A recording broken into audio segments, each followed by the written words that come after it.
Vashim Yahushai, Vashim Kakodash, the water Yahweh, the water Yahweh, Vashim Yahushai, Shalaki Yahweh, for my sins as I cry, call on Yahweh.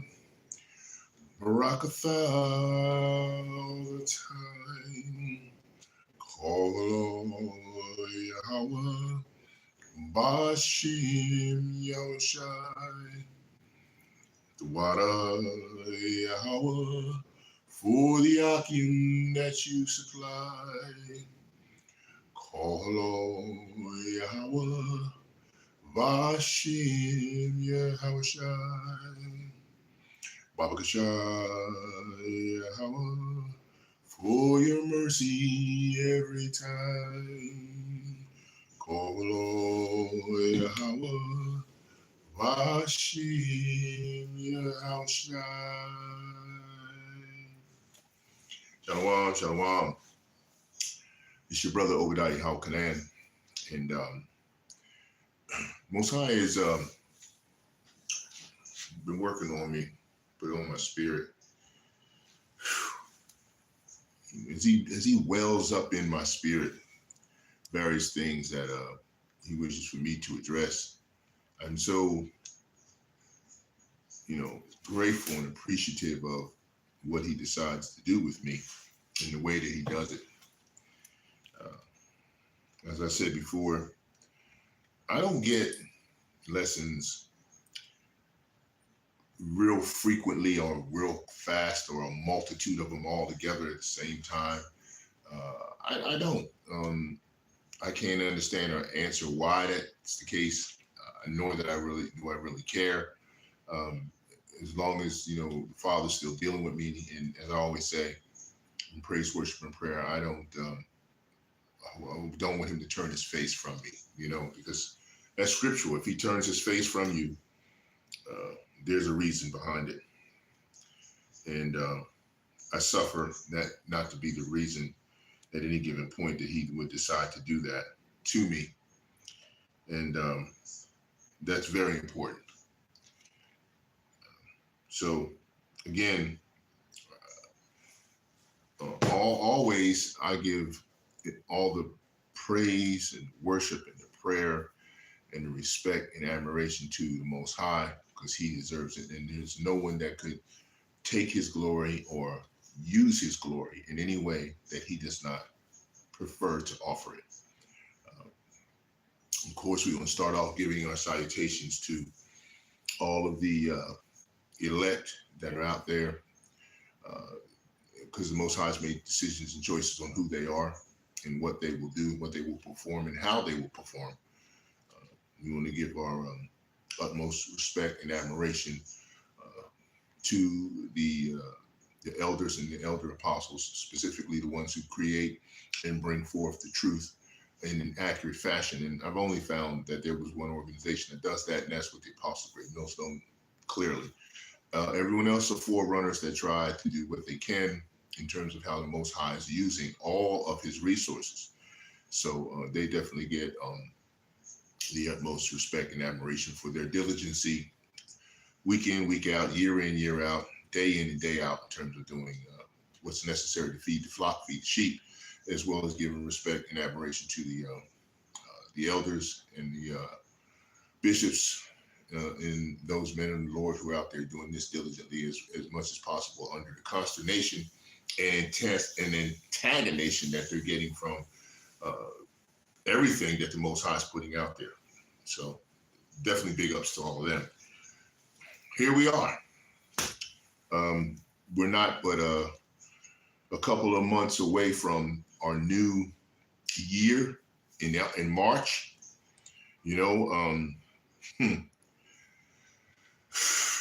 I tell you, boy, 3 months in or whatever, 3 is a very big number for the Most High in terms of his prophetic line and what he does.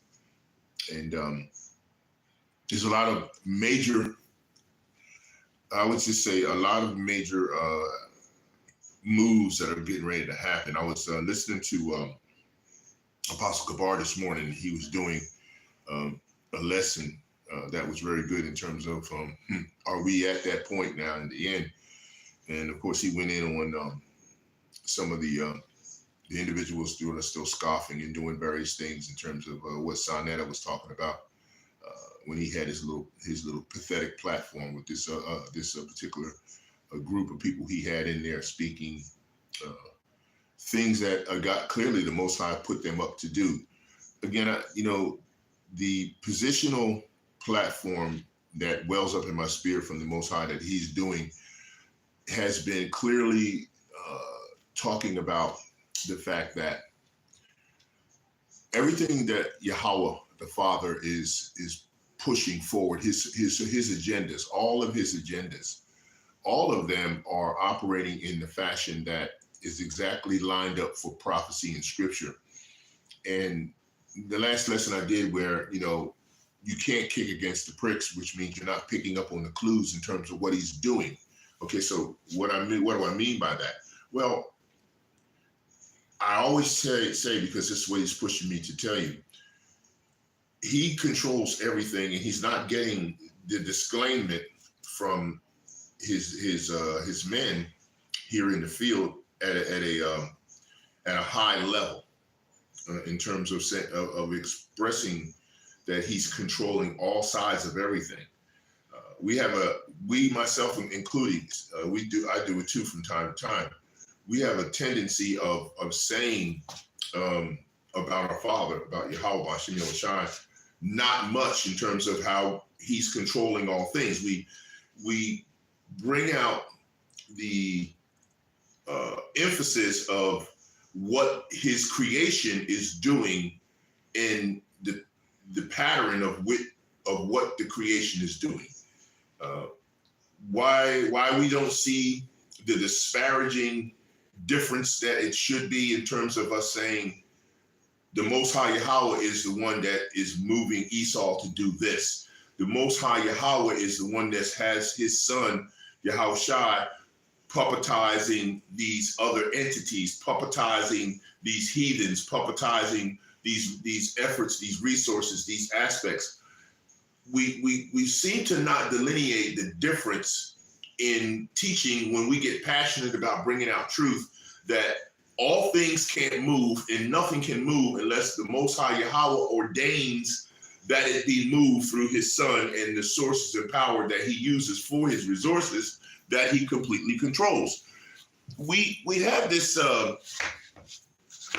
way of presenting the truth in the teaching where we segment the process of what the creation is doing. And when we segment it, we also talk about, Esau gonna come in and do this to you like a flood and do this to you like a that and this and the third.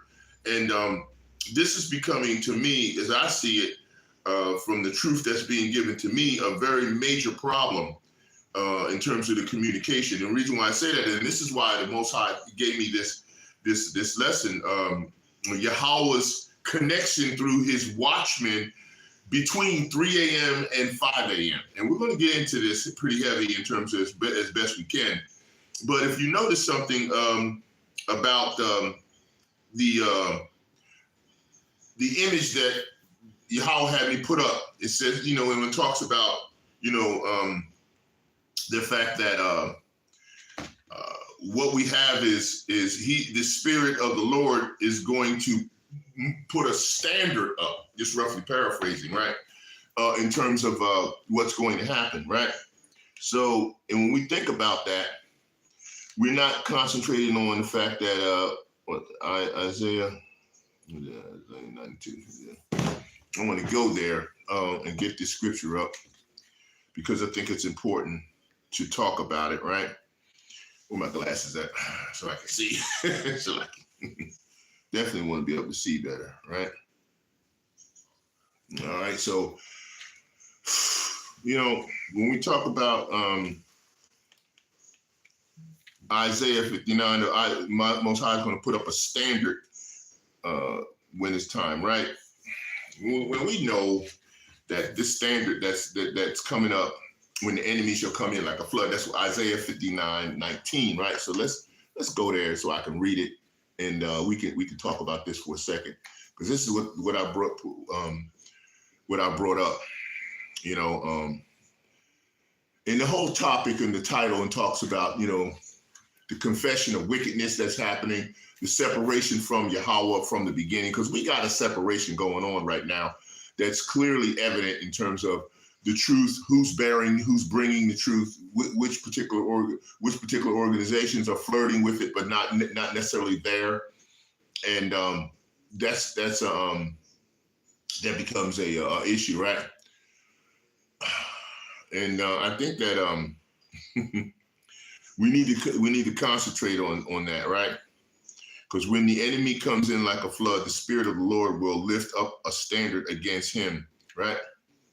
We know that that's exactly what's going to happen, that he's going to lift up a standard against them when they come in like a flood. But here's the thing, like in the lesson, when I'm talking about the fact that, you know, we're going to deal with the connection between those individuals who are watchmen and apostles. Now, what's the connectional difference that we're dealing with here when it comes to that? That's something that we need to take a close look at. You know, apostles are a called out sent one. Now, are the watchmen that are watching the same thing? Now, to a degree, yes, they kind of, you know, match up comparably in terms of what they're supposed to do.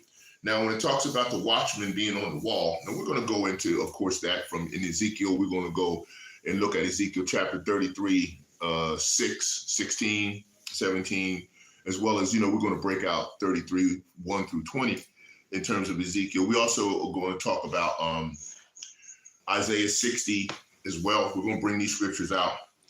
But again, if you're a watchman, you have to be at a high level of observation in terms of being able to identify things that may be far off, that are going to be something that's going to bring danger and bring something to the sheep, something to the flock, something to individuals that they have to prepare for. You know, a lot of the sequence upon which the Most High has been presenting a lot of the lessons that he's welled up in my spirit to do have always been centered around the preparedness that we're supposed to be having when we're operating with YAHAWAH'S and how he's operating and controlling what we do, because he controls everything.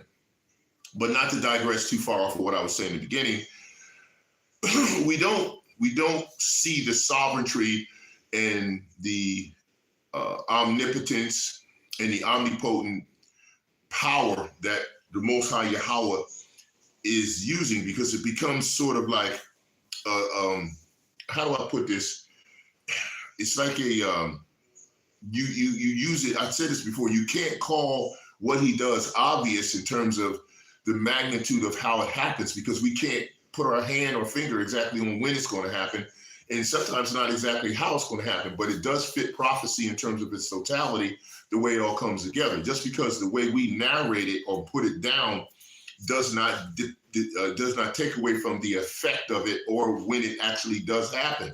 So the thing is, why aren't we giving him the sovereignty blessing at a higher level of love towards what he does when he does it? That case in point goes back to the fact, as I said before, we speak about the things that befall us and that are happening to us, but we don't preface it from the beginning that Yahweh's doing this through Esau, and we don't say it enough. I mean, we may touch it, but we don't say it enough. We don't give enough of sovereignty-based high-level love and homage to the Father Yahweh, who is controlling everything that he invented and created, including YAHAWAH'S. Yes, he's given him authority, but even when someone's been given authority, that means who had the authority above the person or entity or individual that was given the authority. This is the thing. who's the ultimate authority? Well, the Father is. So why doesn't he get the ultimate disclaiming in terms of control over all his creation? When you start, leaning into saying that the creation is going to do something, you give the impression that creation has a similitude of power that is not under the control of the Most High. And don't give me this, well, it's obvious. No. How do you gain how do you get the authority to make a statement that seems like you're presenting an obvious belief that the Father's in control of all things, or you say God is in control of all things, but you don't say it prior to offering your explanation to what is happening? Why don't you do it? Well, okay, let's just look at it this way. If you're pre-programmed by the Most High through predestination not to give that portion of it, because you think that the Father is that much of a mystery that you're not supposed to mention the fact that he controls everything that moves and that does? Or does it put sort of a handicap position on you in terms of what you present, in terms of the way you express your truth when you teach? It shouldn't, because everything that you do, everything that you are, everything that comes from and out of you still exists from what he's put there for you to be able to do it. It all comes from him, all knowledge, power, everything else. Like when you talk to some of these people who and listen to some of these people who go into chematology, and they're talking about what Egyptians and all this old crap and what they've done and who they are and Amun-Ra's and all this other nonsense. But when you ask them the proverbial question of where does everything originate from? I mean, the essence of everything, electrochemiluminescence, Salaki, that I always talk about. Who created that? Who created the creation? When you ask these people who come from platforms of what they've been able to understand, and I'm taking consideration, who controls your level of understanding? The Most High does. That's why he can make you the smartest one that he wants to be smart, or the dumbest one that he wants to be dumb. He can make you either or. But see, you don't show the love and respect of what he has given you or done for you. And a lot of times what we do is we take it for granted, and we go ahead and we say things based out of a doctrinal, organizational habit in terms of what we've been taught or way we've been taught. So we speak in terms of, okay, man, what Esau gonna come in like a flood, like I was just reading, you know what I'm saying? And when you have that kind of a situation happening, what does it do to you? What kind of position does it put you in? Does it put you in a position of giving the utmost love and respect and honor to the Most High when you come off like that? When you're in that position where you actually say something that sounds like you're giving respect to the Most High because you say his name once, twice, maybe 3 times in the course and scope of a message that you're delivering, but you don't put him in behind and in front of everything that is under control.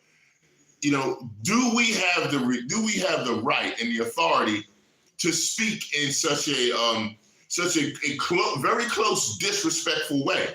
Because you just say, well, I don't have to mention the Most High because it's obvious he's doing that. Well, okay, all right. So no, just because he is operating in a passion and a process that you seem to think is an involuntary spiritual movement or activity, doesn't mean that you can't express the highest level of respect and love for the fact that he controls all things. Why is it a problem or a burden for you not to be able to say this in the course and scope of your dissertations, in the course and scope of your presentations, in the course and scope of your teaching? What is the problem with this? Do you have aught where you don't love him enough, where you can't give him the absolute credit for everything that freaking lives, moves, exists? Can exist, does exist, and will exist. What is the problem here? Why don't you do this?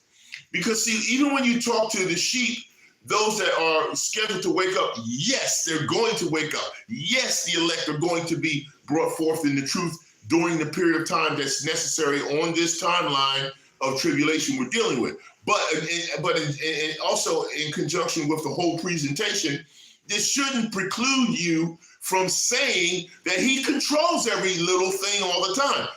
We have a problem with it? You think it's going to be boring because you say the Father controls absolutely everything all the time, even the stuff that should be coming out of your mouth?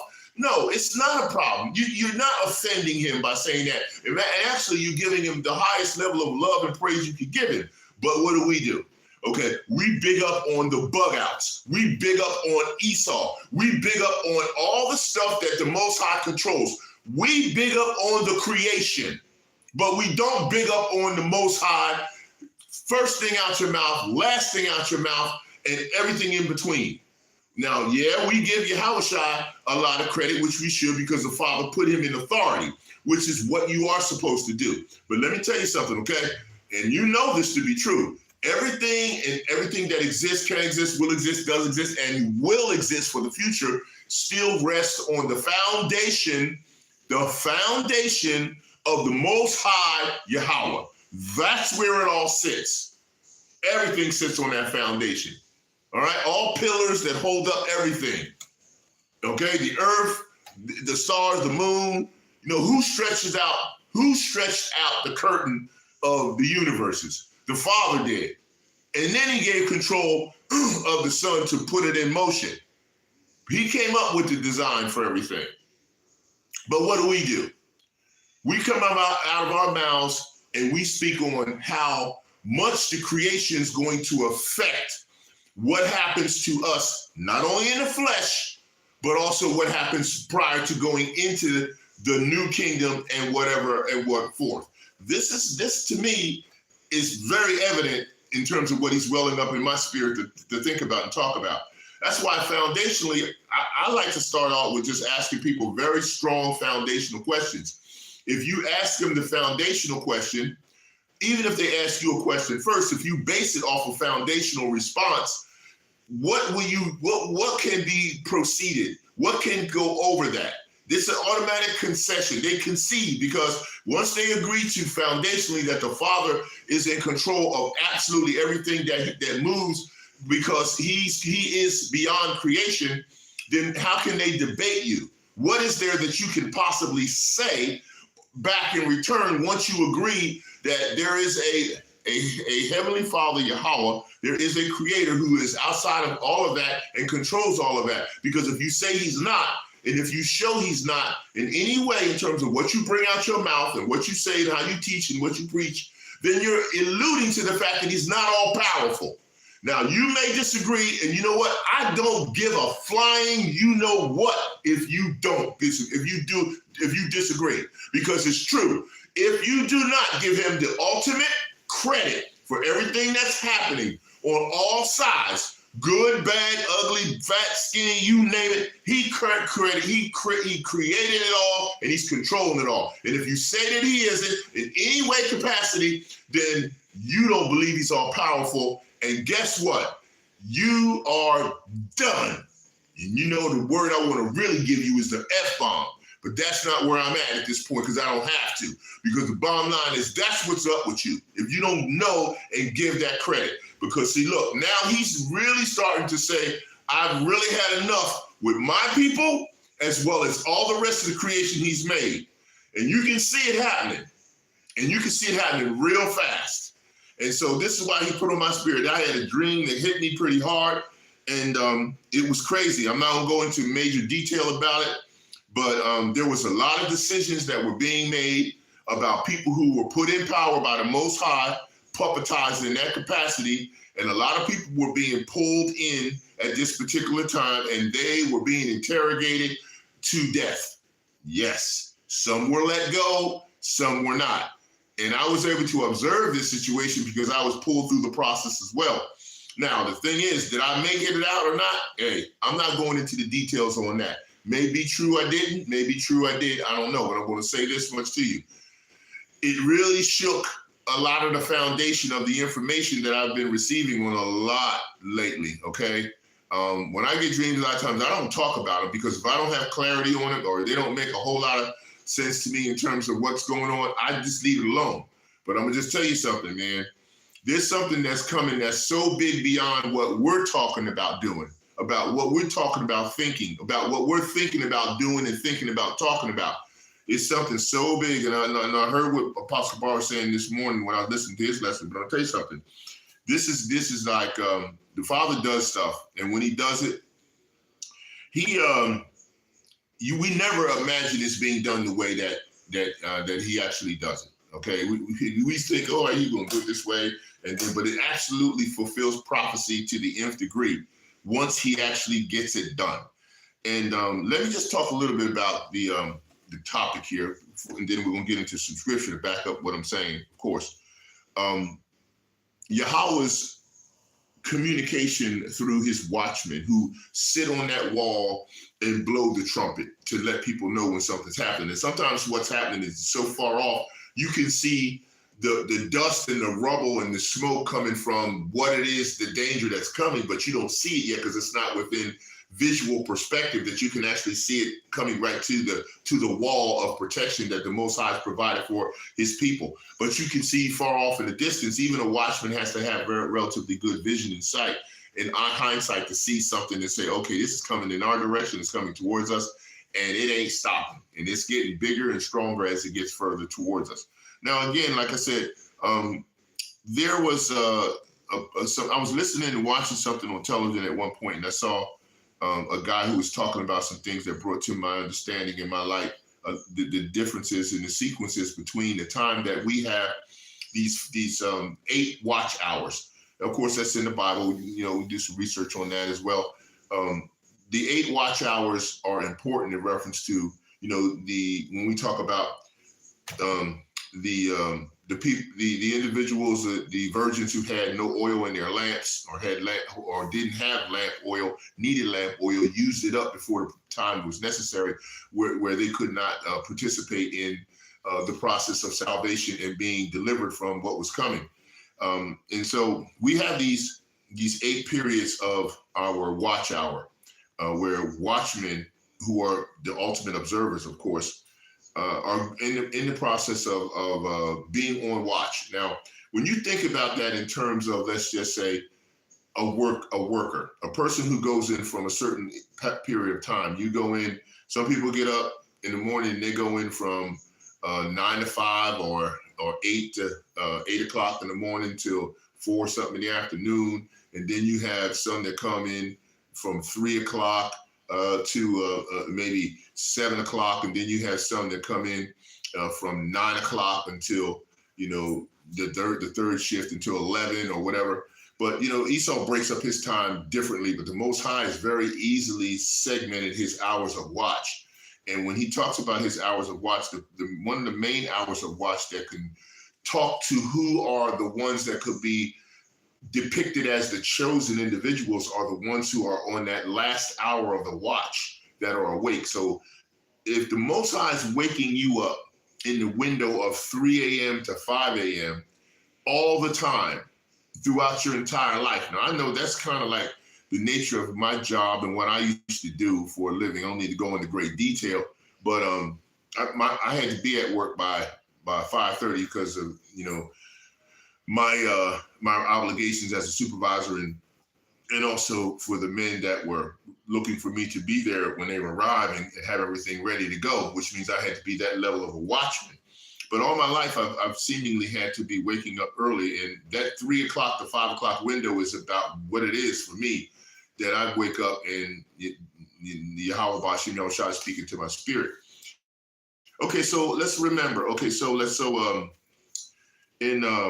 the first thing, like if you get that watchman wake up call on that hour, that window of time that you had to wake up, what are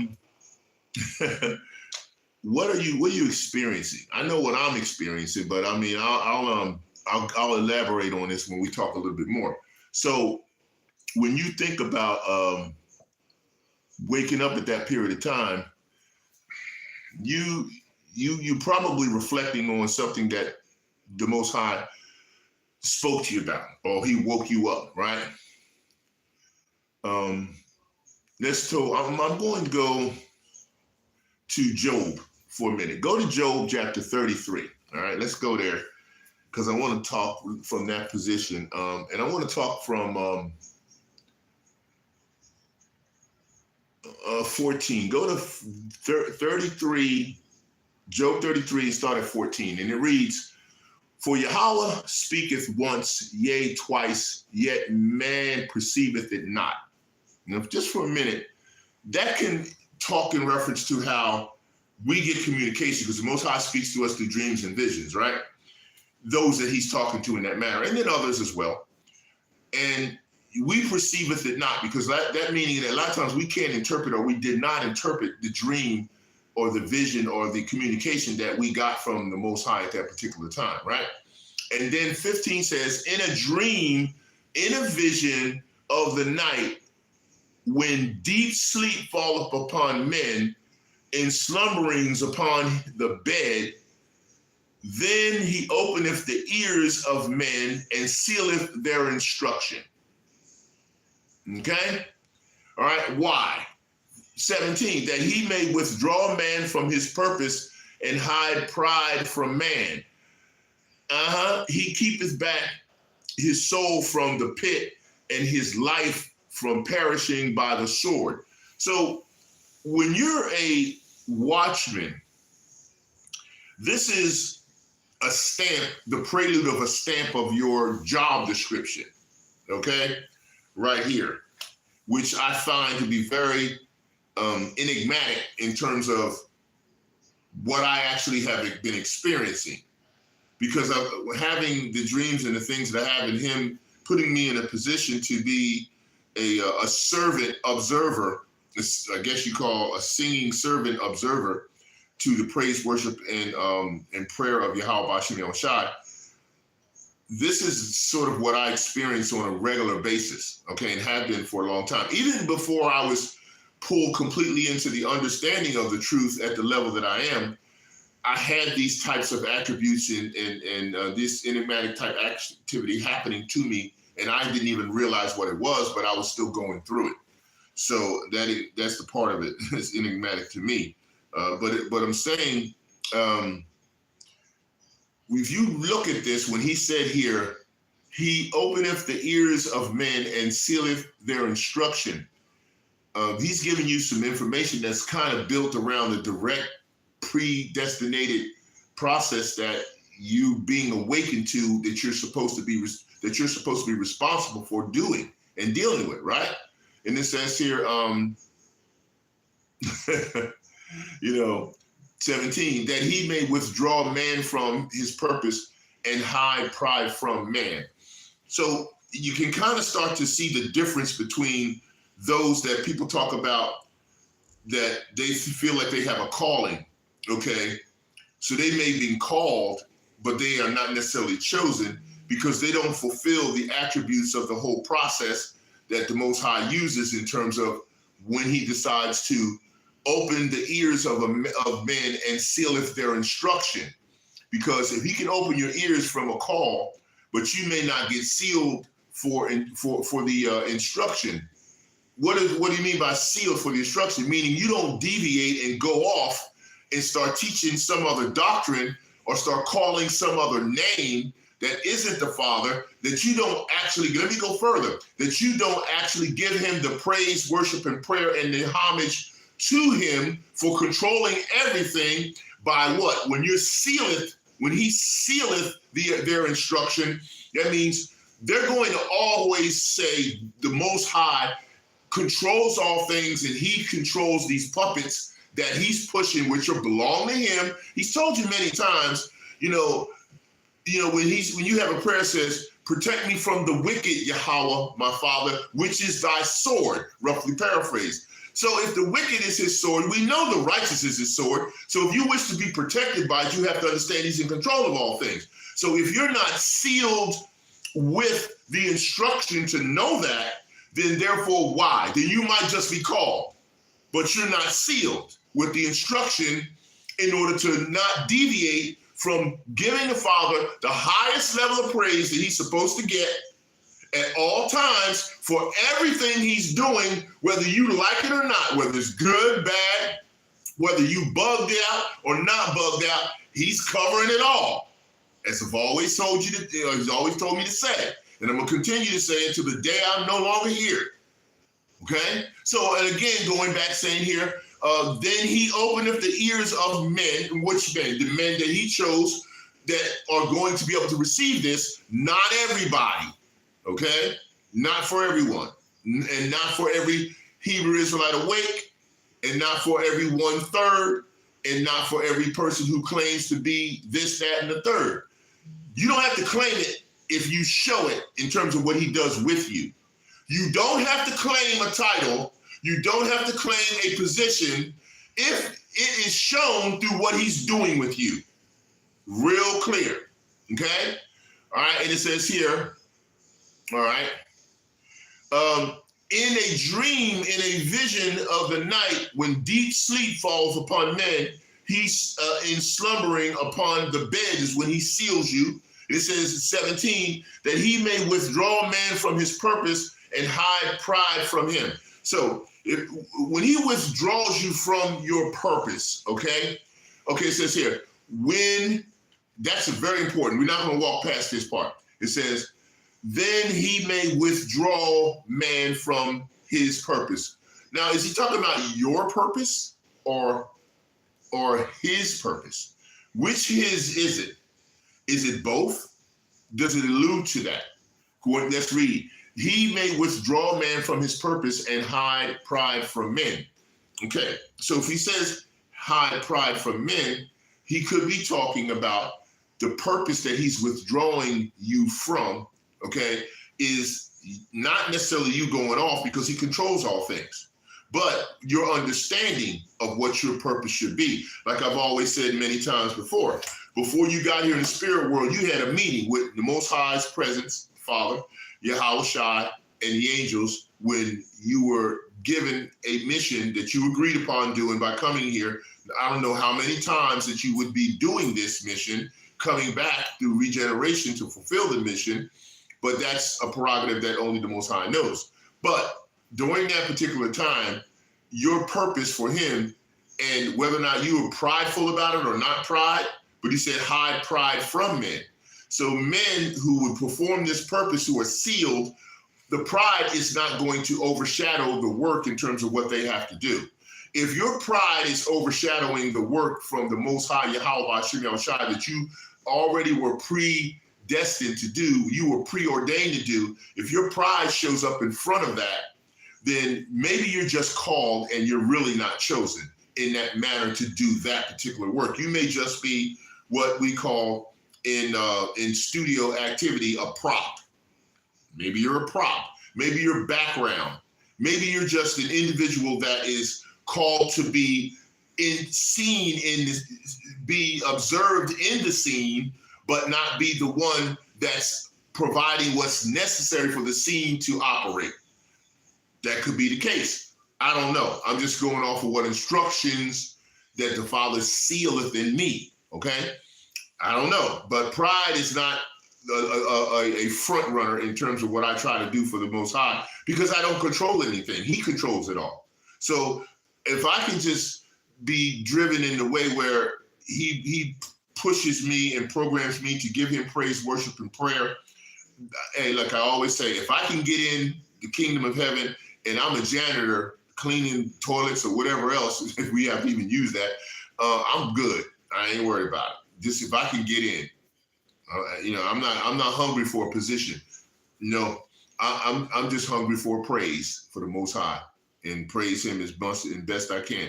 A lot of people are hungry for a position, but they're not hungry for praise or worship. You go figure that out. He programmed you to do what you're gonna do. 18, he keepeth back his soul from the pit and his life from perishing by the sword. Okay, true. Because I always go down and read, even though I got a predetermined couple of scriptures he gives me, it's always good to expand when the Spirit allows you to do that when he wells up in you. Okay, from perishing, right? And then the next line was 19. He is chastened also with pain upon his bed, and the multitude of his bones with strong pain.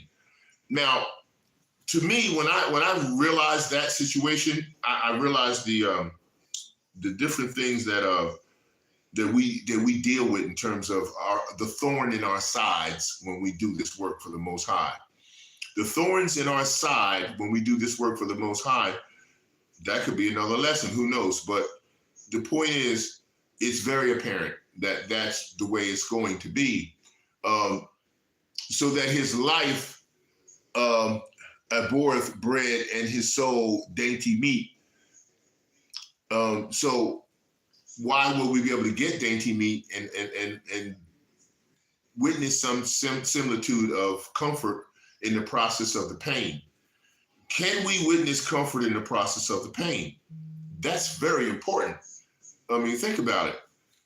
The Most High YAHAWAH'S, when he set forth his son to come here predestined to do so, did he experience any comfort during the pain? Yes, he did. Many, you might not be able to see it because of the horrendous way that he had to go through to pay the price. But was there comfort in the pain? Yes, and many times there were. Do we see that to be the case? Do we see the comfort in the pain? We should.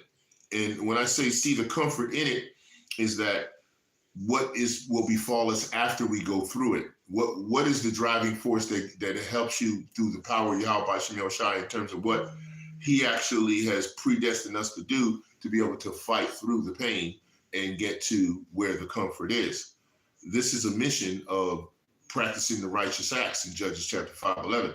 So knowing that this is the case, we need to pay attention to that in many ways. So going back to what I was saying about, the things that happen during that window of 3 a.m. to 5 a.m. as you are on that very important watch, the last watch hour period, hours of period of time.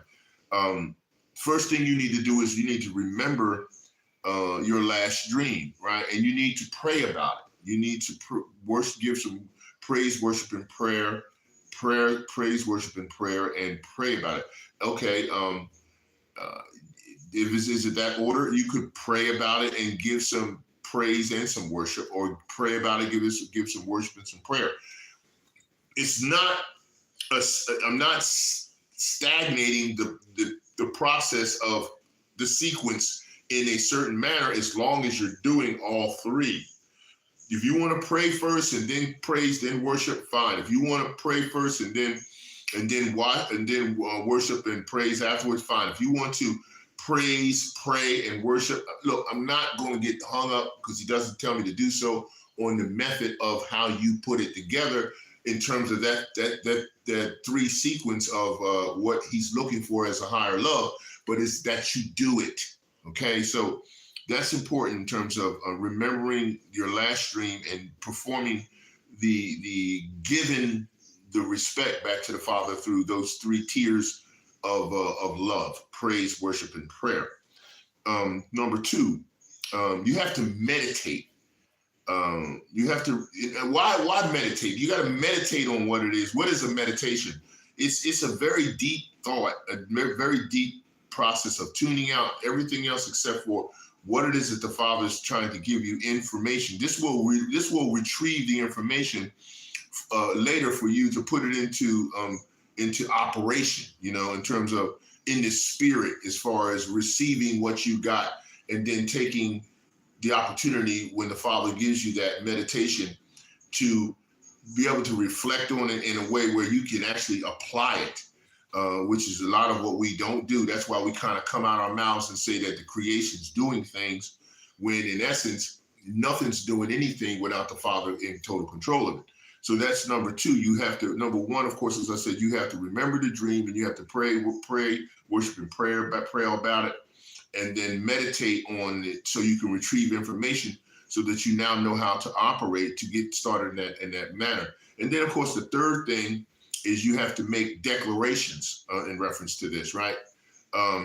Because if you make declarations, then you bring the situation into reality. Once you make a declaration, right? What I had some precepts on that. I had 22, Job 22, right?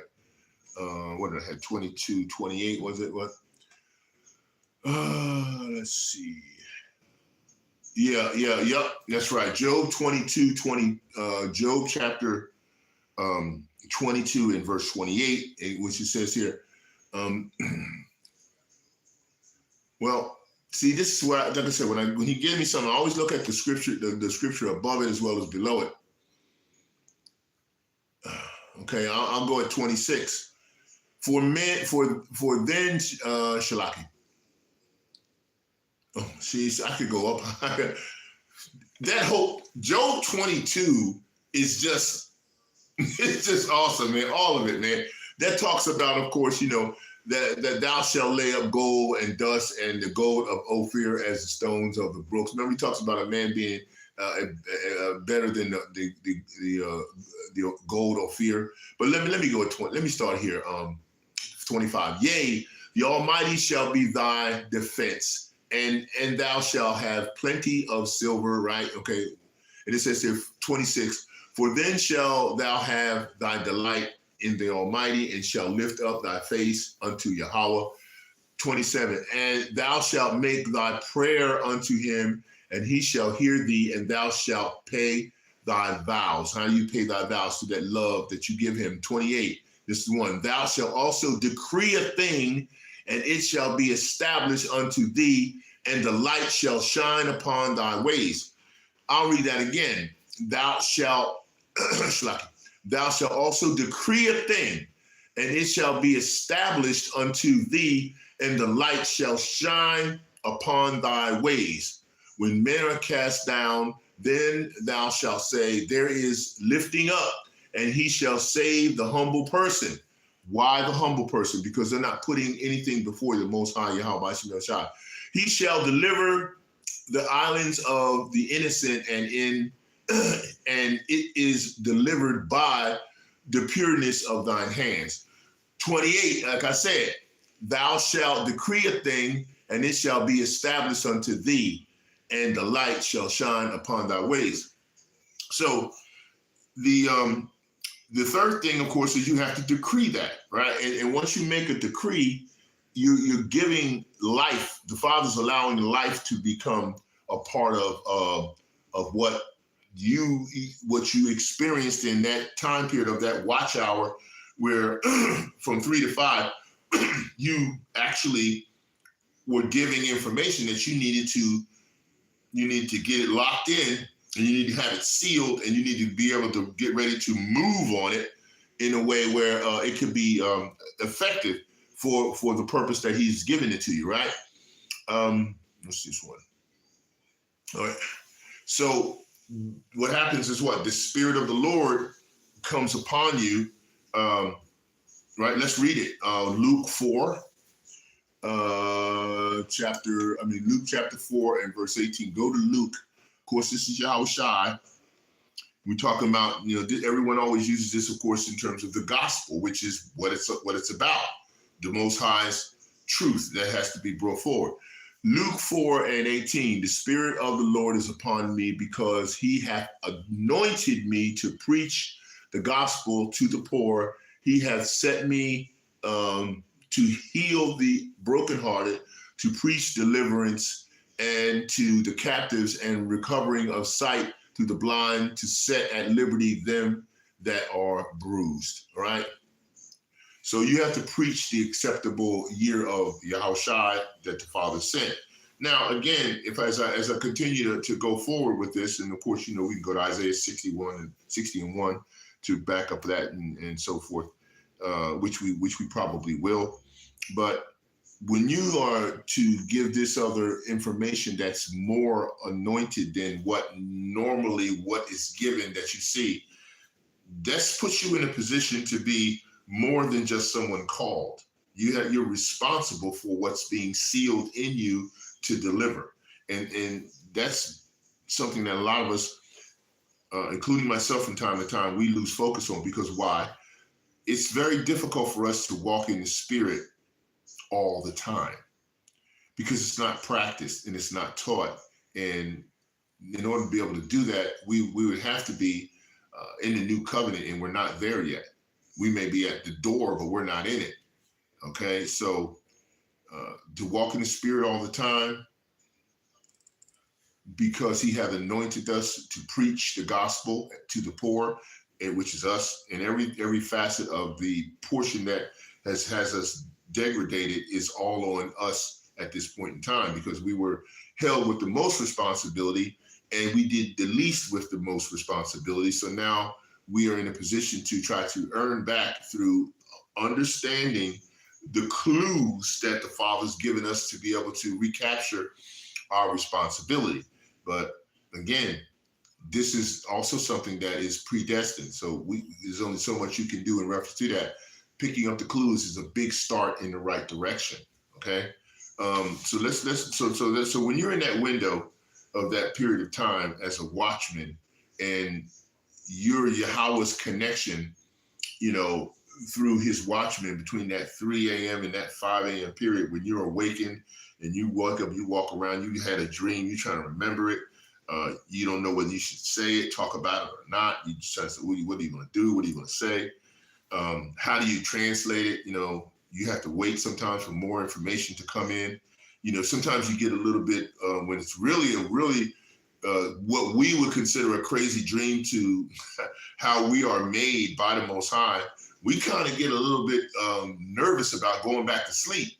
Like, oh man, when I go back to sleep, I might get the rest of this dream, or, ooh, wow, or you don't know. Sometimes you want it. You do want the rest of the dream because it keeps you in a position where you sort of in the twilight zone, because you're like, oh man, this stuff is happening, and I want to know, is everything going to be all right? Am I going to come out of this and everything's going to be cool?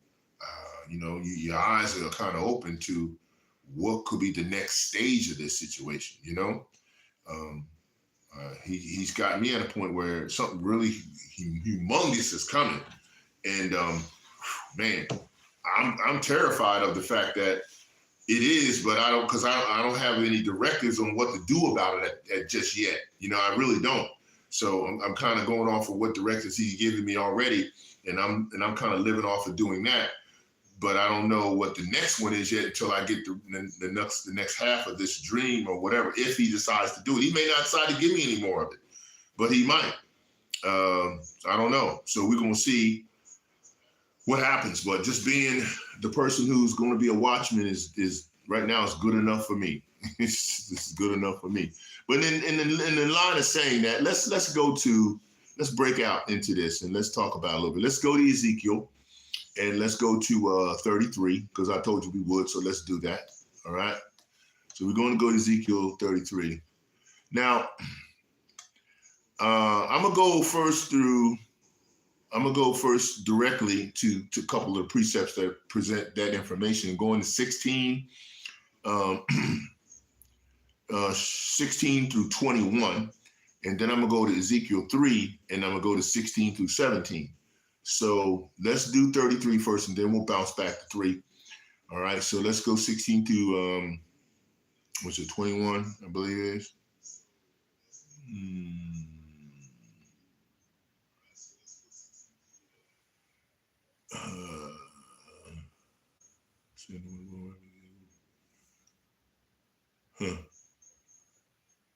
Yep, that's what I want. Yeah, that was right there.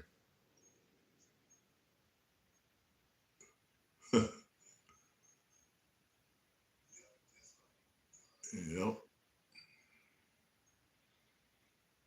Man, I really need to go at the top of this and bring it all the way down.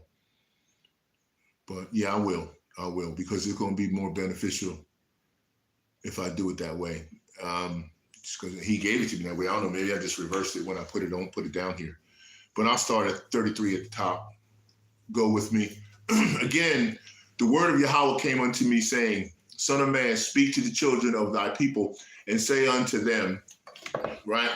When I bring the sword upon the land, if the people of the land take a man of their coast and set him for their watchman, here we go, right? As I said, if when he seeth the sword come upon the land and blow the trumpet and warn the people, then whosoever heareth the sound of the trumpet and taketh not warning, if the sword come and take him away, his blood shall be upon his own head. He heard the sound of the trumpet and looked not, and took not the warning, his blood shall be upon him. But he that taketh warning shall deliver his soul, in whatever way the Father wants that, right? But if the watchmen see the sword come and blow not the trumpet, and the people be not warned, if the sword come and take any person from among them, he is taken away in his iniquity, but his blood will I require at the watchman's hand.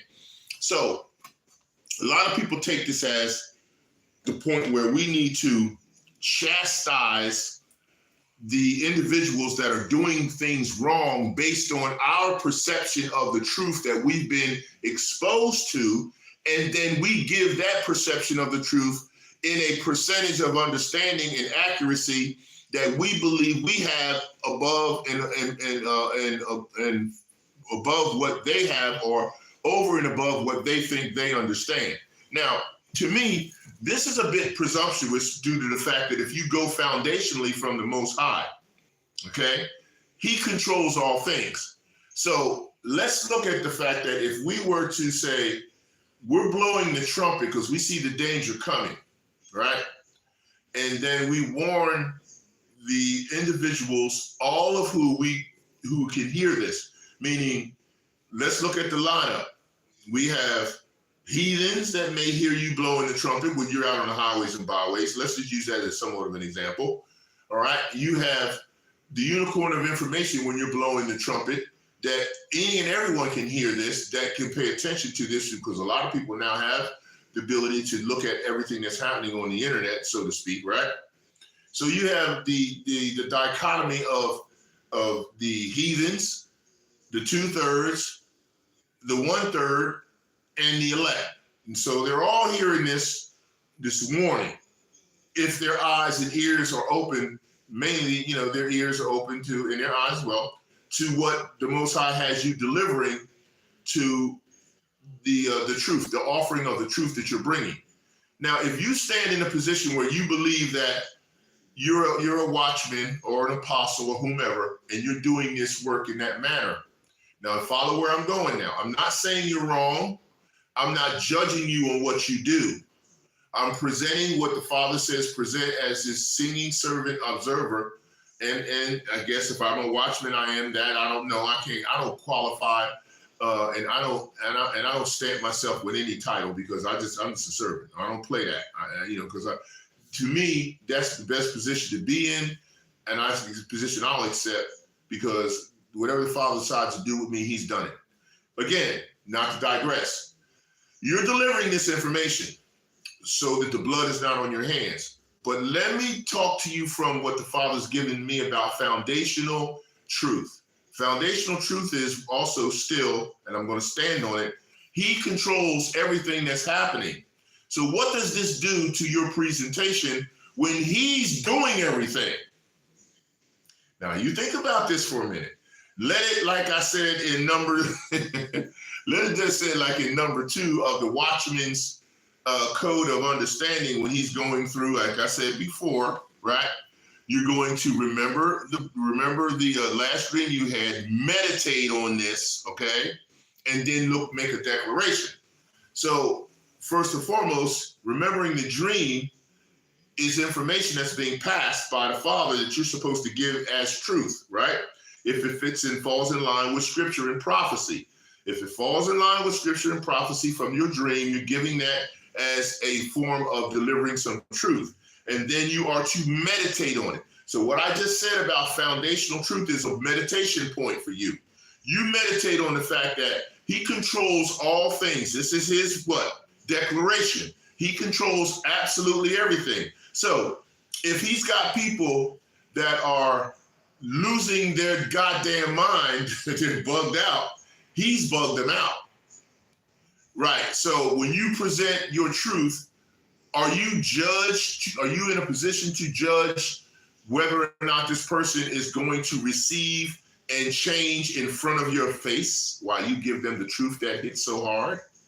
Or do you meditate on the fact that they may walk away with that foundational seed you just planted by the Most High, which He allowed you to do, which He controlled that you do, and then at some point, not in your presence and in your vision or you being able to perceive them change.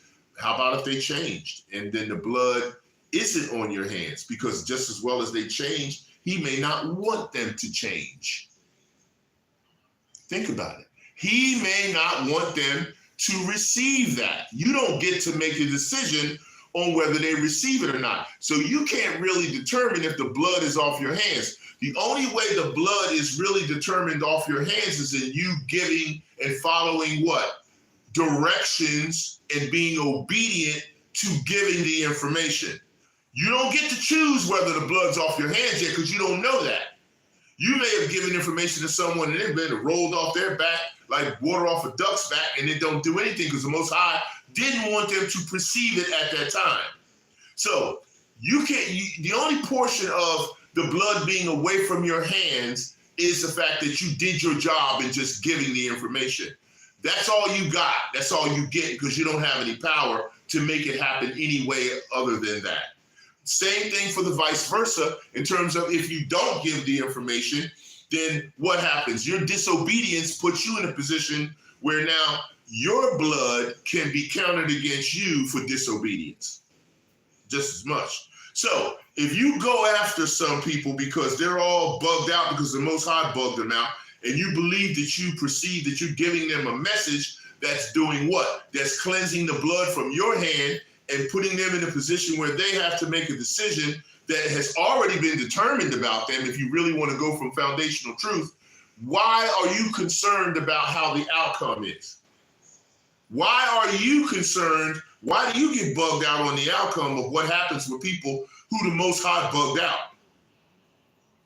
Why are you concerned about that? You should just be concerned about what you just did and only that. Delivering the message, doing your obedient part, and then keeping it moving to the next phase of what He will have you do. Okay? Let's talk about that next phase and let's keep it moving as we read Ezekiel 33. Okay?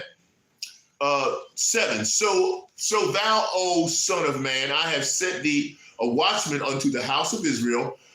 Therefore thou shalt hear the word of my mouth and warn them from me. See, that's all He asked you to do. Hear the word of His mouth and warn them from me. Now, He didn't say warn them for me. He said warn them from me, which means the emphasis of from me means you don't have control over what the perception, the reception, and the decision will be about what it is that you gave them. You don't get that part.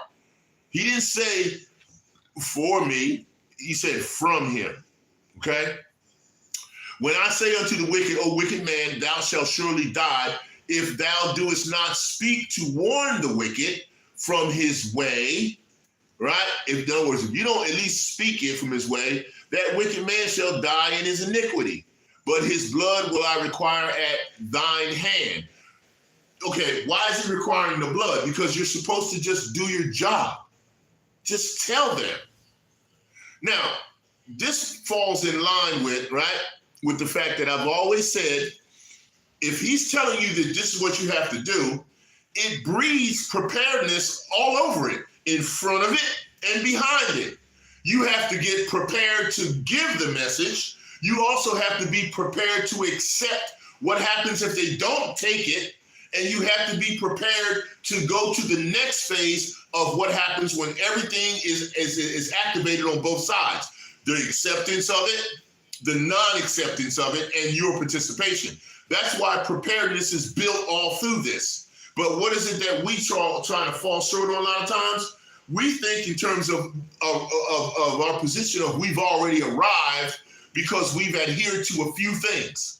We adhere to a few things, so now we're good. We can sit back, we can relax. I told the nigga, I ain't gotta do nothing else. That's so far from the truth, okay? That is so far from the truth. You don't just tell and that's it. Just like I always say, You tell people they got to follow the law. A lot of these organizations say, you got to go back to the law. You got to go back to the law. How's somebody going to go back to something that's been wiped away from them if you don't give enough information in order to prepare them to be able to do that? If that's the stage upon which you are predestined to prophesy and deal with. Now, if you're just predestined to prophesy and deal with the elect, then you're going to give and distribute information that appeals in the process of what they're supposed to do, adheres to the elect and the very elect. That's what your job is. So is it a stop point right there and then you don't do nothing else? No, that's not true, because that's not what the word is saying. Okay. And he says here, 9, nevertheless. Okay, well, let's go back to 8. So when it says nevertheless, right? 8, when I say unto the wicked, O wicked man, thou shalt surely die, if thou dost not speak to warn the wicked from his wicked way, the wicked man shall die in his iniquity, but his blood will I require at thine hand. 9, nevertheless. When someone says nevertheless, what does that mean? Do you know? I mean, there's more. If thou warn the wicked of his way to turn from it, if he do not turn from his way, he shall die in his iniquity, but thou hast delivered thy soul. Therefore, again, more to come, O thou son of man, speak unto the house of Israel. Thus ye speak, saying, if our transgressions and our sins be upon us, and we pine away in them, how should we then live? Now let's get into that, because here, all right, meditate on this. This is another one of those things where foundational truth has to come forward to be the driving force. I'll say it again. This is another one of those meditation points where foundational truth has to come forward to be the driving force. Therefore, O thou son of man, speak unto the house of Israel. Thus ye speak, saying, if our transgressions and our sins be upon us, right? Now, what transgressions and sin will be upon us? A good part of this is when the Father does things to his creation, all right? Now hold on to this, because you need to grasp this from a foundational perspective. Don't get all up in your feelings and stuff. I'm going to get up in my spiritual feelings now all of a sudden. No. Stop and listen and pay attention. When, as it says here, right, if our transgressions and our sins be upon us and we pine away in them, how should we then live, right? In other words, the Father's doing stuff and you got aught with some of the stuff he's doing because it bugs you the way he bugs out his bug outs. If it bothers you the way he bugs out his bug outs, you're bordering on your transgressions becoming sins. Because why? Because you don't like the way he's tearing down this whole system in order to bring everything back up righteous, all clean and perfect with cleansed perfection. You don't like the way he's doing it. You got aught with the way he's handling it. You're not a creator. I'm not. You're not. So however he does it, so what? Why are you bothered about it? Why are you pining away in them? How should we then live? 11, say unto them, as I live, saith Yahawah, power, I have no pleasure in the death of the wicked, but that the wicked turn from his way and live. Turn ye from your evil ways, for why will ye die, O house of Israel? So he's saying, you know what, if you're delivering the truth, just deliver it, man. Don't be getting all out of whack because of what they're doing. Turn from that process. Stop kicking against the pricks, man. Know that whatever the Father does, he knows better than me and you and anyone else. Even though you may not like his application, doesn't mean you get to change just because you whining and crying about it. 12, therefore, thou son of man, say unto the children of thy people, The righteousness of the righteous shall not deliver him in the day of his transgression. The righteousness of the righteousness. How many of us, me and everyone else, claim and try to show that we got the righteousness of the righteous? Let me read it again. Therefore, thou son of man, say unto the children of thy people, the righteousness of the righteous shall not deliver him in the day of his transgression. As for the wickedness of the wicked, he shall not fall thereby in the day that he turneth from his wickedness, neither shall the righteous be able to live for his righteousness in the day that he sinneth. So the Father's telling you, foundationally, he controls all the cards. Like I said earlier, just because you deliver a message and they don't come out of whatever they're doing, he's doing it to them.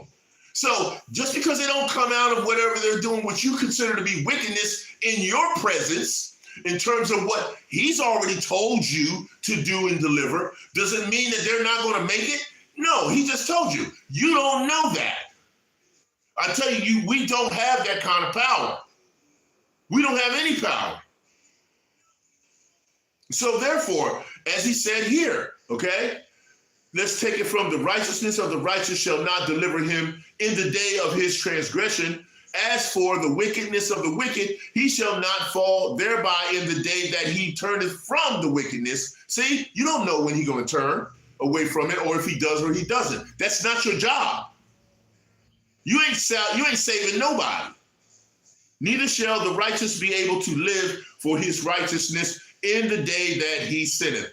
13, when I shall say to the righteous that he shall surely die, if he trust to his own righteousness and commit iniquity, all the righteousness shall not be remembered, but his iniquity that he hath committed, he shall die for it. See, so you can get on a pedestal and you can believe that you already got a chariot ride, and you can claim and call out and go after all the people that are doing all the righteous stuff in the world, all the unrighteous stuff in the world, and everything in between, and you can still not make it if he predestined you to not make it. Okay? Now, he's 14. Again, when I say unto the wicked, thou shalt surely die if he turn from his sin and do that which is lawful and right. Now, how do you do it? Well, first of all, you have to be called out by the Most High YAHAWAH'S in order to do that. That's not something that you can perform in someone else. You can't call someone out and then change what they're going to do or not do. You don't have that. We don't have any power like that, okay? 15, if the wicked restore the pledge, give again that he had robbed, walk in the statutes of life without committing iniquity, he shall surely live, he shall not die. Meaning, if you pick up on the clues about this foundational process the Father has in motion that no one can change, none of his creation can change his foundational truth. Nothing and no one can change Yahawah's foundational truth. You can't do it. No one. No, not Yahawah, not anyone else. Okay, you can't, no one can change it. Right? That's who restores the pledge. No one else but the Most High. 16, none of his sins that he hath committed shall be mentioned unto him. He hath done that which is lawful and right. He shall surely live. Yet the children of thy people say, the way of the Lord is not equal. See, but as for them, their way is not equal. Now, where do the children of the Lord say the way of the Lord is not equal? Now, so much to say, but when do they show it? And I'm going there.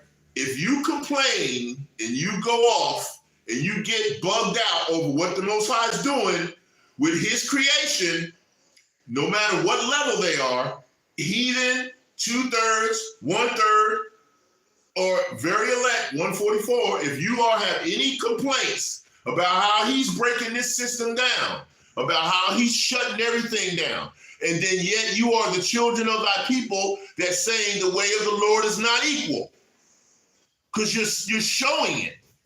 because you bitching and complaining about how he's taking everything down. But your way is not equal because he's perfect and we are not. I am not. You are not. And this is the way he wants to take it down. Right? When the righteous turneth from his righteousness and committeth iniquity, he shall even die thereby. But if the wicked turn from his wickedness and do that which is lawful and right, he shall live thereby. 20. Yet ye say the way of the Lord is not equal, O ye house of Israel. I will judge you, every one after his ways. Now, is he saying you get to judge? No. A big fat no. You don't get to change or judge. He judges, he changes, not you. He changes people. 21. And it came to pass in the 10th year of our captivity, which we're still here, right? And in the 10th month, in the 5th day of the month, that one that had escaped out of Jerusalem came unto me, saying, the city is smitten. Now the hand of Yahweh was upon me in the evening. Oh, wait a minute. Now the hand of Yahweh was upon me in the evening. Why does that sound so familiar to being a watchman in the evening during the last hour before everybody wakes up? Could that be the case? Let's find out. In the evening. Afore he that was escaped came and had opened my mouth until he came to me in the morning. You hear this? And my mouth was open and I was no more dumb. That's what I was trying to tell you that he gave me. I'm going to read it again for those that might be a little spiritually slow, or they all in their feelings and they don't like the lesson so far. I don't give a damn, because this is what's important. The message. Now the hand of Yahweh was upon me in the evening. So you were at the evening and you're going through that period, that 3 o'clock to 5 o'clock where you get ready to hit the morning, okay? Afore that was escaped came and had opened my mouth. So you must have been awake until he came to me in the morning, and my mouth was open and I was no more dumb. You weren't asleep. You weren't thinking on your own. He was giving you information, right? Then the word of Yahweh came unto me, saying, Son of man, they that inhabit those wastes of the land of Israel speak, saying, Abraham was one, and he inherited the land, but we are many. The land is given us for inheritance. We're attached to the land. From the one to the many, right? Jerusalem's a people before it's a place, right? 25. Wherefore say unto them, thus saith Yahweh power, ye eat with the blood and lift up your eyes toward your idols and shed blood, and shall ye possess the land? Are you joining these heathens in trying to find your way back to the Creator? Are you really trying to do that? Ye stand upon your sword, ye work abominations, and ye defile every one his neighbor's wife, and shall ye possess the land? You do commit adultery to the Most High at the highest degree, and you expect him to receive you as one who's been doing his work diligently, as one who's really bringing out his truth and standing by, letting his foundational truth be the driving force, as opposed to you and your organizations. Which is it? Say thou thus unto them, thus saith Yahweh power, as I live, surely they that are in the waste shall fall by the sword, and him that is in the open field will I give to the beast to be devoured, and they that be in the forts and in the caves shall die of the pestilence. Meaning, he's in control of everything, and you don't have no escape, and you don't have no excuse. You do what he told you to do under obedience and the highest level of love that you have for him. And this is what you're supposed to be accomplishing. Don't try to do more than you're not instructed or programmed to do. Read the clues. Be a clue reader in the spiritual when it comes to the truth. For I will lay the land most desolate, and the pomp of her strength shall cease, and the mountains of Israel shall be desolate, that none shall pass through. All the nations are going under his control. Then shall they know that I am Yahweh, when I have laid the land most desolate, because of all their abominations which they have committed. Why is he saying I'm Yahweh and I'm going to lay it low? Because we do not love him from a foundational truth perspective. We don't love him from a foundational truth perspective. That's why you always put the creation first when you talk about stuff. Because if you loved him from a foundational truth perspective, you wouldn't put his creation before him. Understand?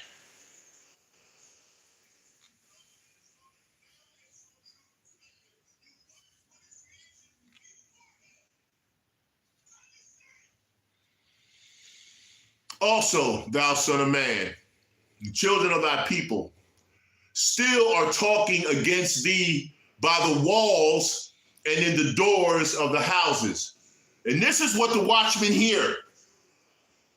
Speak one to another, every one to his brother, saying, come, I pray you, and hear what is the word that cometh from who? Yahweh. Not from someone else's mind or someone else out here who's telling you to do something else because they're telling you that, you should fear the Lord. But you're telling them to fear you instead of fear the Lord because of the stuff you're doing. 31. And they come unto thee as the people cometh, and they sit before thee as my people, and they hear thy words, but they will not do them. See? You won't do them because they don't know how to do them. You tell them to do stuff, and then you tell them wrong. For with their mouth they show much love, but their heart goeth after their covetousness. And lo, thou art unto them as a very lovely song of one that hath a pleasant voice and can play with an instrument. For they hear thy words, but they do them not. And when this cometh to pass, lo, it will come, it will, then shall they know that a prophet hath been among them. And you'll know them prophets when you hear them.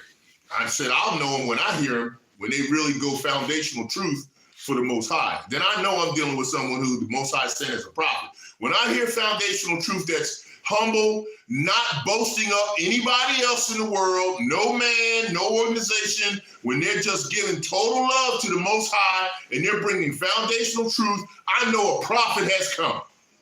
That's what and I ain't it, okay? So I don't claim nothing but serving. And I only got that because he's letting me do this. Shamar.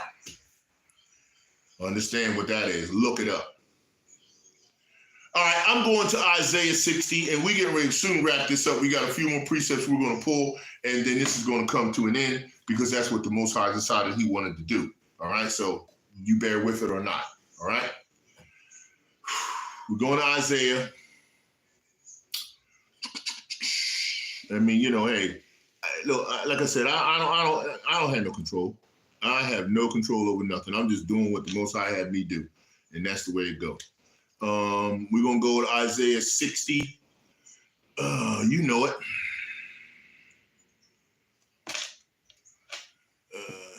And we gonna read this. It's only a couple of verses. We're gonna get them, and let's do it. Starting at 1. Shalach.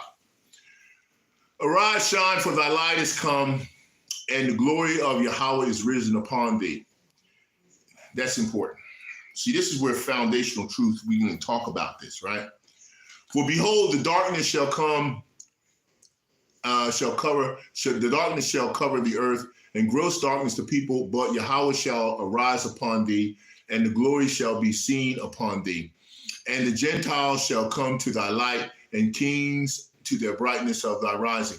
Now, people always get into the disparaging information and conversation about which Gentiles we're talking about. Is it the scattered Israelites that awakened from the Hellenized processes they've been through? Is it the heathens that seen and hear some of this on the side and on the slide and want a sidebar conversation to say that they can get in this because they're included?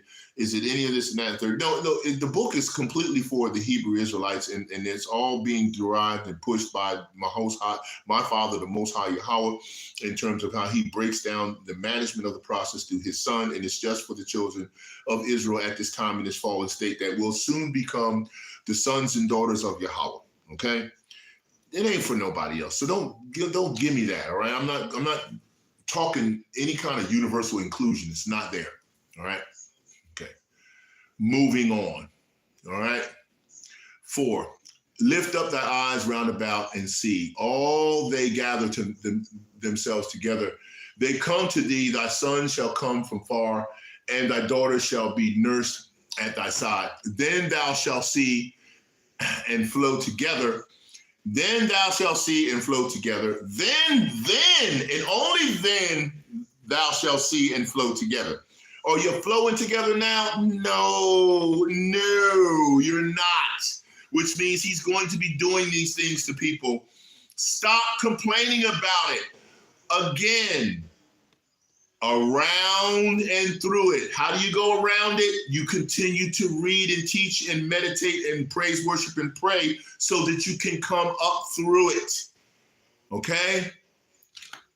Then thou shalt see and flow together, and thine heart shall fear and be enlarged, because the abundance of the sea shall be converted into thee, and the forces of the Gentiles shall come unto thee. The multitude of camels shall cover thee, the dormitories and the Midian and the ephod. All they shall from Sheba shall come. They shall bring gold, incense, and they shall show forth the praises of Yahweh. Everything that he created is what they're saying, that he created, that he controls, is going to be shown and given back to him in respect of the creator who put it all together, okay? All the flocks of Kedar shall be gathered together unto thee, and the rams of Nebaioth, and shall minister unto thee. They shall come up with acceptance of mine altar, and I will glorify the house of my glory. So again, everything is sequencing back to the creator. Who are these that fly as the cloud and as the doves of their windows? Of course, we know what chariots he controls in all capacities. Surely the isles shall wait for me, and the ships of Tarshish first, to bring thy sons from far, their silver, their gold with them, and the name of Yahweh thy power, and to the Holy One of Israel, because he hath glorified thee. Now those ships of Tarshish was a very big trading post that everything kind of went out of, and Esau built a big, he was allowed to puppetize, Most High puppetized the process for him to build his startup economy through the process of Tarsus in the ships and that came through Kittim and all those areas of Greek and Rome. Research it, do some homework. Okay, all right. And the sons of the strangers shall build up thy walls, and their kings shall minister unto thee.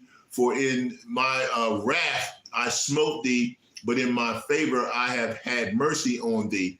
Therefore thy gates shall be opened continually, and they shall not be shut, nor day nor night, that men may bring unto thee the forces of the Gentiles, and that their kings may be brought.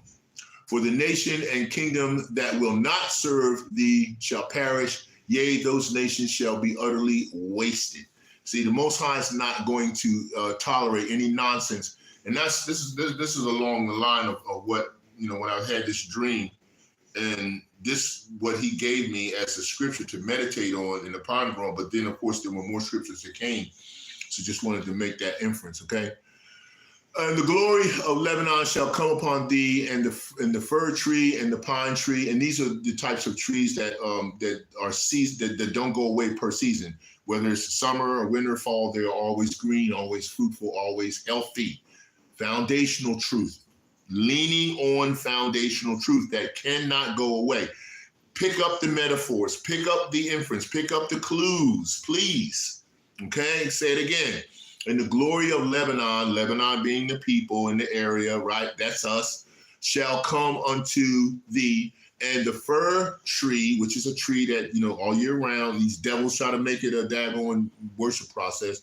And the pine tree and the box together to beautify the place of my sanctuary. And I will make the place of my feet glorious. 14.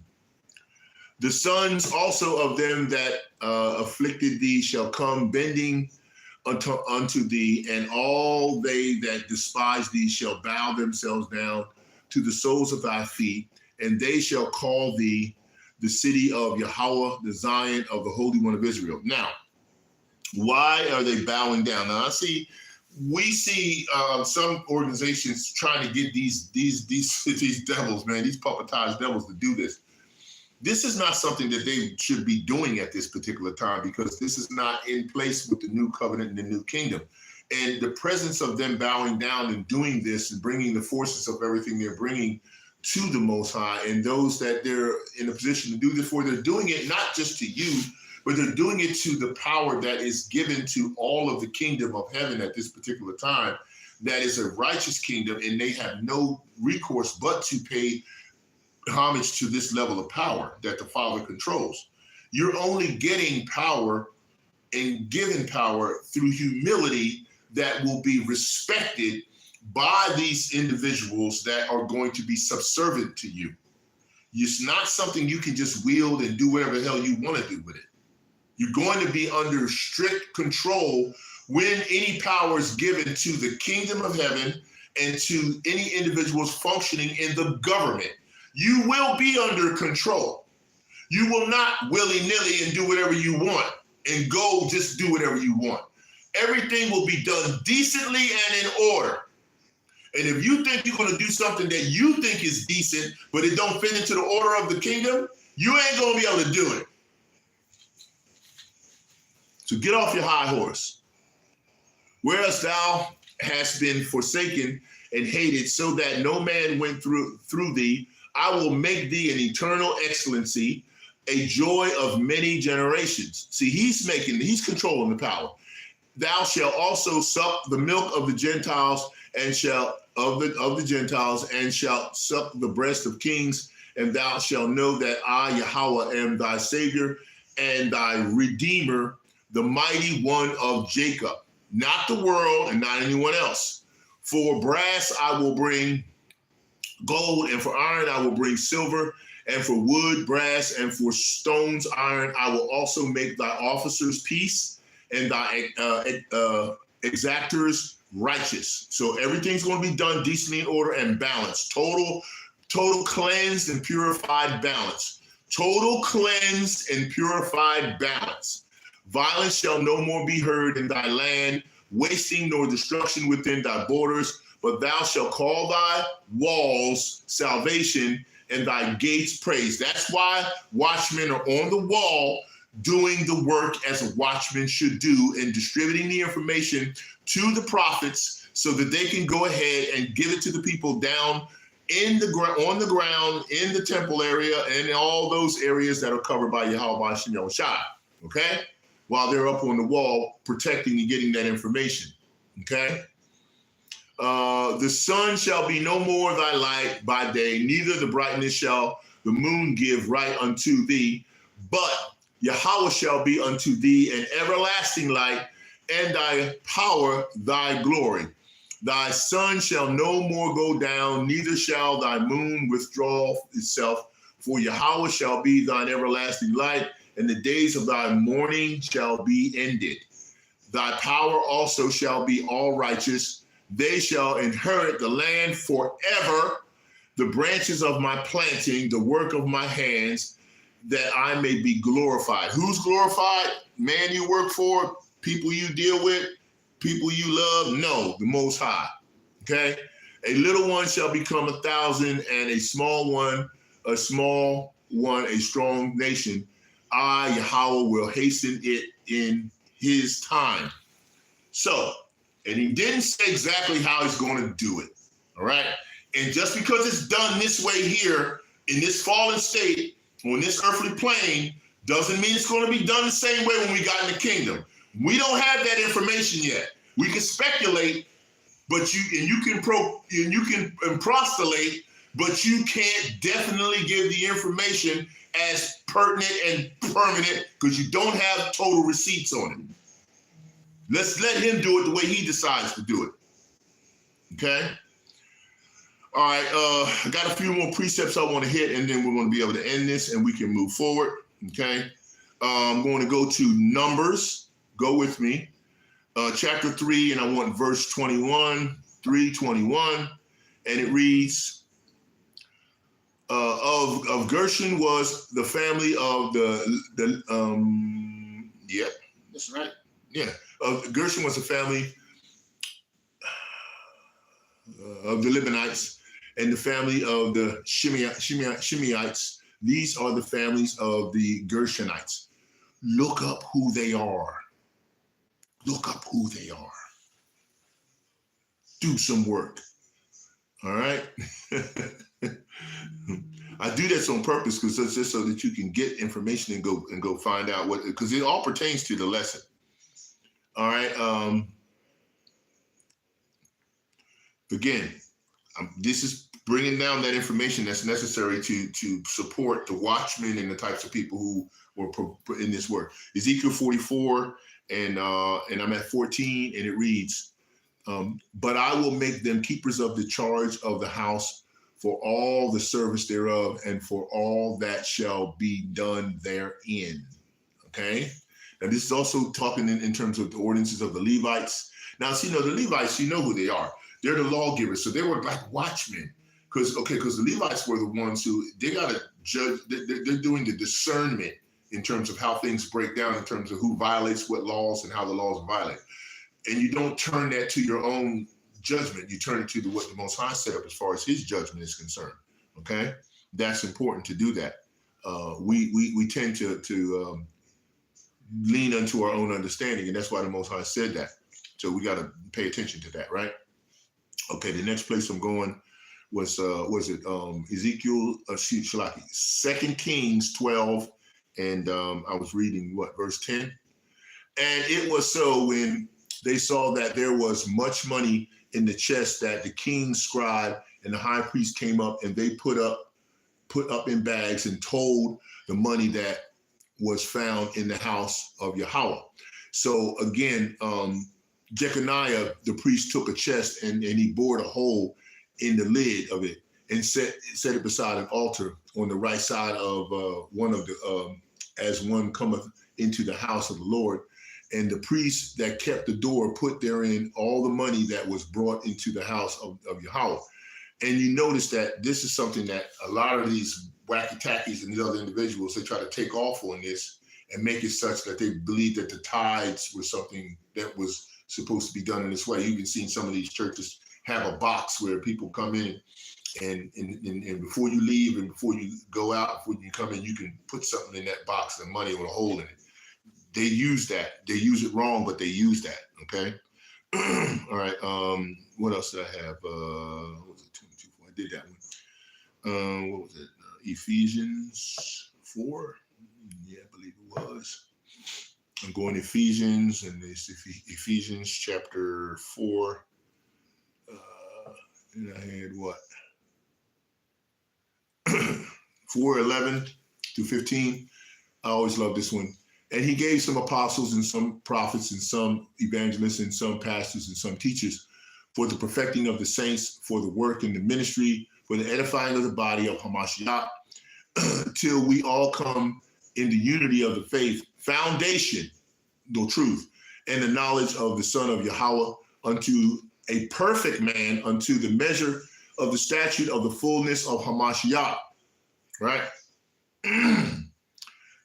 That we henceforth be no more children tossed to and fro and carried away with every wind of doctrine by the sleight of men and the cunning craftiness whereby they lie to wait and to deceive. But speaking the truth in love may grow up into him in all things, which is the head, even Hamashiach. Okay? And then I want to get 5 and 27. And it reads, that he might present to himself a glorious church, which is us, not having spot or wrinkle or any such thing, but that it should be holy and without blemish. That's the purification, cleansing process from foundational truth that we have to be able to understand and accept. Okay. What did I have? John 10.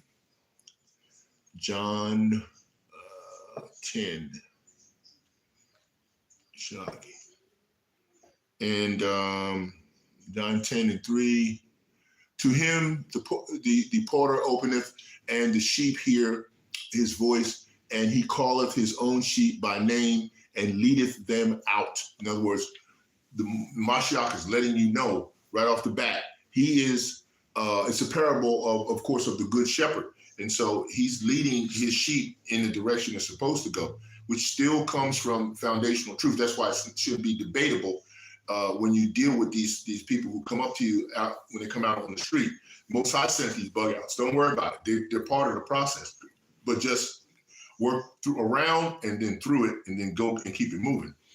This is what you have to do. And of course, we're going to go to Isaiah. We're getting ready to finish up here. We're almost done. And I'm at 56. So go with me to Isaiah, and we're going to 56. I'm going to call out for repentance, because which is what we have to do. And 10, starting at Isaiah 56 and verse 10. His watchmen are blind. They are all ignorant.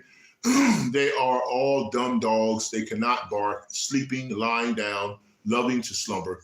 Yea, they are greedy dogs, which can never have enough, and they are shepherds that cannot understand. They all look to their own way, every one of for his gain from his quarter. Okay? So we know that this is apparent through a lot of the organizations we see, not only religious practitioners, but even individuals that seem to claim to be in the truth. Foundational truth? I don't think so. But, they do claim that that's their position. So you have to look at that through the lens that the Most High has given you of foundational truth only, because that's the only way you're going to be able to really receive that.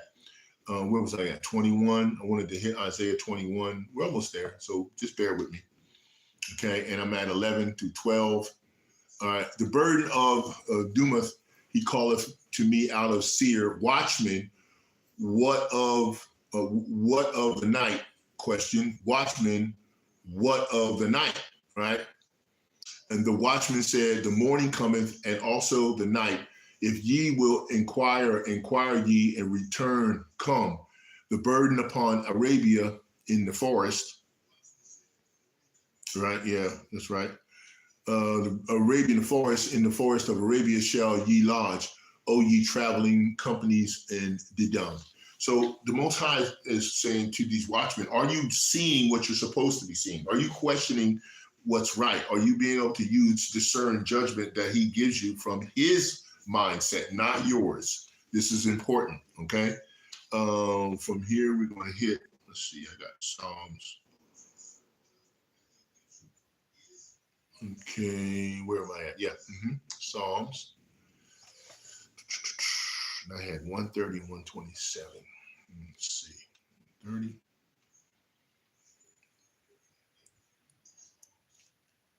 Okay, Psalms 130, and he reads, out of the depths have I cried unto thee, O Yahweh. Lord, hear my voice. Let thine ears be attentive to the voice of my supplication. If thou, Yahweh, shouldest mark iniquities, O Lord, who shall stand? That's a good question. Who can?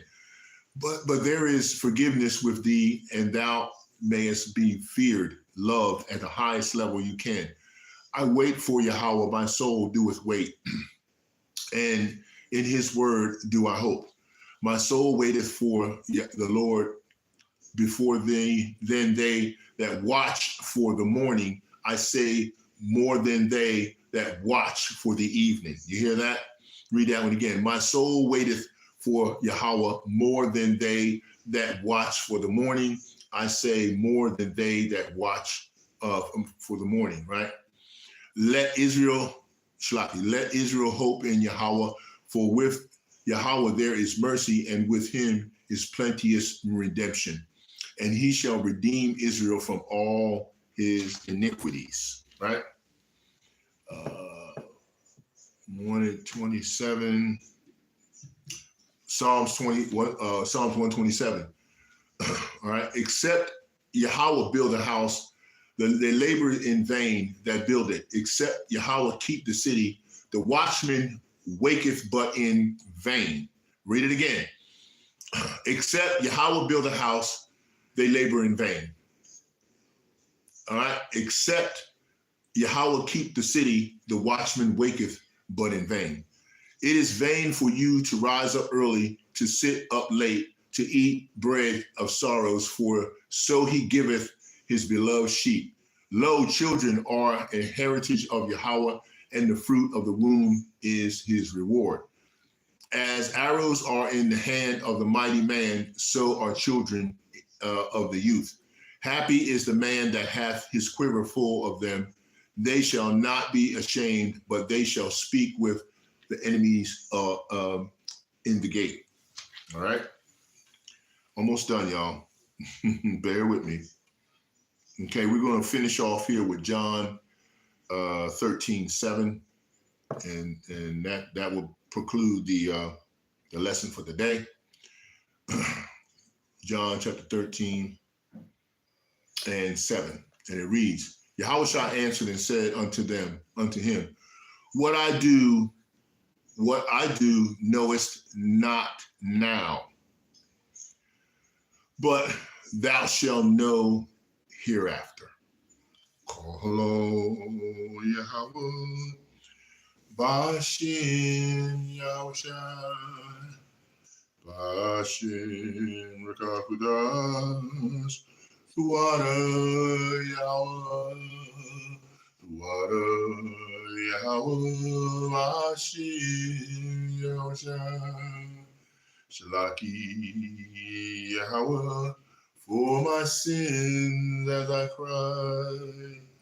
Kolo Yahweh, Vashin Yahushai, Water Yahweh, for your mercy all the time. Kolo Yahweh, Bashim Yahushai.